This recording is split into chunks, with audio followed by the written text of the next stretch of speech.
Маєте підозру на COVID-19? Тоді, можливо, вам варто триматися подалі від своїх хатніх тваринок. До такого висновку прийшли нідерландські вчені в ході нового дослідження. Співробітниця Утрехтського університету виявила, що величезна кількість кішок та собак можуть заразитися коронавірусом від своїх господарів. So about 1 out of 5 pets will... Кожна п'ята хатня тваринка заражається від своїх господарів, тому що найбільш ймовірна передача саме від людини домашній тварині.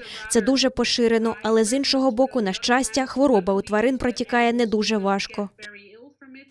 Під час дослідження Броенс протестувала 156 собак та 154 кішки зі 196 сімей, де будь-хто з людей перехворів коронавірусом. Як з'ясувалося, антитіла до COVID-19 були приблизно в 17% тварин, тобто у 31 кішки та 23 собак. Це свідчить про те, що вони раніше теж перехворіли коронавірусом. При цьому 6 кішок та 7 собак все ще були хворі. Це показали ПЛР-тести. Броенс каже, що вірус добре адаптувався під людей, проте тварини до нього стійкіші.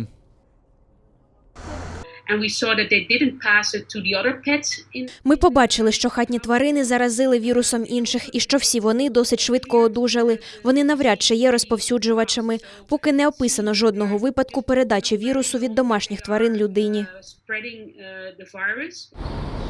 Втім, людина все ж може заразитися від тварини. Вже відомі випадки, коли норки були інфіковані COVID-19, а потім передали вірус людям. У кожному випадку дослідники говорять, що якщо ви себе погано почуваєте, то краще триматися подалі від своїх пухнастих друзів.